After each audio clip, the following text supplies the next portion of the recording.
2 days of getting engaged, something bizarre happened. And John started feeling like he had something the matter with his throat. And he was worried about throat cancer. That's, I guess, when I found out he smoked as much pot as he did. Because I was like, well, why would you be worried about throat cancer? You don't smoke. He didn't smoke cigarettes.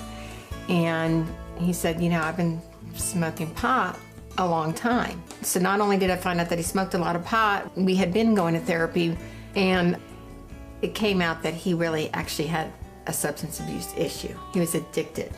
And so I would go and I would listen, and we, you know, just started learning about this issue that he had, because I didn't know anything about it prior to that. During our marriage, he never tried rehab. We talked about it a lot in therapy. I think he wasn't ready to fully admit that he had this issue he couldn't overcome, and he really wasn't ready to give it up.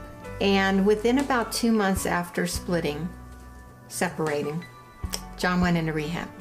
So 14 years of therapy, didn't do the trick, and we separate and he goes into therapy. And I honestly believe this is the part, you know, you women who are out there married to addicts, this is the part we play. John wasn't going to stop doing drugs as long as I was there playing my part. And I can't like point to what my part is. It's more subtle than that. But it was enabling him to have a life and do drugs. The first advice I would give anybody who's living with an addict, get into couples therapy. Now, people sometimes laugh at me and go, okay, Ginger, you were in couples therapy for 14 years and you still got divorced. And I say, I have the best divorce of anyone you'll probably ever meet. That's because we learned how to communicate in therapy. We learned a lot about each other's issues. I learned a lot about the problem of addiction and what an enabler was. So what I know now and what I've learned is being with John wasn't the first time I was in a relationship with someone who had addictive behaviors. I could count them up starting in high school. Who I chose to be with, for the most part, was people who had addictive characteristics. When an enabler meets an addict, it's like two pieces of a puzzle fitting together perfectly.